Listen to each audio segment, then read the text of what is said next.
Hi everyone, David Bowders here with Trade Hounds, and I'm here today with Indiana de Los Santos. Welcome, Indiana. Hi David, welcome, thank you. Nice to spend time with you. So here we are at IEC SPARK. Can you tell us a little bit about what you're seeing here at SPARK and what you're hoping to learn?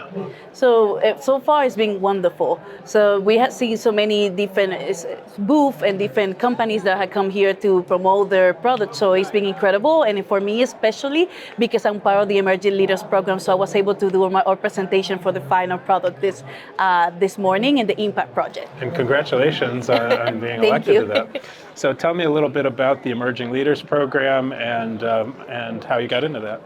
Yeah, absolutely. So the Emerging Leader Program is an IEC program that is meant to help new leaders in the industry. So basically, it's meant to assist with anything that they need, like public speaking, leadership skills, and so on and so forth.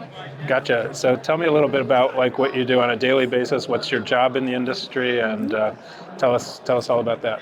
Absolutely. So I am a shared service director for 5 Points Electrical, and it's cross-departmental functioning. Basically, I handle multiple departments that work together that usually don't produce income. So we can go from HR, marketing, office admin, and others, and how to make sure that all those departments can synchronize and work well to provide the best of the best to the employees in the field. And how many employees does 5 Points have? Currently, we're 170. Okay, and what types of work do you guys do? We provide electrical work, is commercial electrical work, and we have different departments, service, special projects, construction, so different options for commercial electrical work. So tell me a little bit about the demographic challenges in this industry. Obviously, there's a generational turnover happening. How is your company dealing with that, and how is IEC helping? So IEC comes handy. Big time. So we have over 40 apprentices in our company currently. So we know that we're making an investment in the future. IEC is basically creating the future electricians, right? We training them, we cover their tuition, and they go through this 4 years process. By the time they graduate, they're electricians, certified electricians. Wow, and as you look at the generational change, what about women? Obviously, today it's only about 3% of the electrician workforce is women. What do we need to do to boost participation and inclusion in the industry?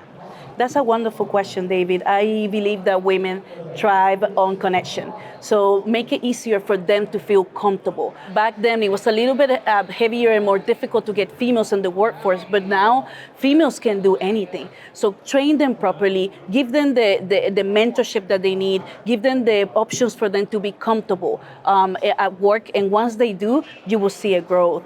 When it comes to the demographic and the different cultures, it's important to be able to open our companies, no matter which company it is, open our companies to welcome more females into the workforce, give them the tools that they need, and allow them to bring all that good amount of skills that women have, the perception, the intuition, the strong drive that females have. Tell me a little bit about the role of social media in creating positive models for young girls and young women to be attracted to the trades. I believe there's many women out there who use social media to promote the trades, but they're hard to find, right? So when we support social media platforms like your platform, when we support social media platforms that are out there promoting the trades, we're opening the door for more females, no matter what demographic or what culture they are from, to be welcomed into the trades. And as you look out at the new generation, what is the role of Latinos in addressing the demographic challenge here?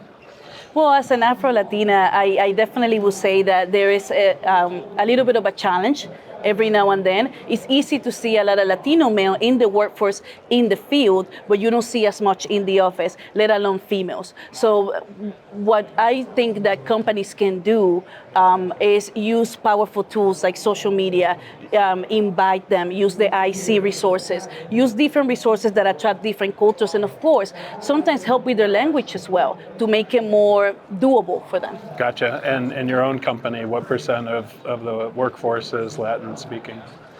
I think about 40 to 35%, 35 and 40 more or less, and we have a good amount of females in the field now. That's wonderful. Well, Indiana, it's great to spend time with you and hear about all the great things you're doing. Absolutely. Thank you, David. Congratulations.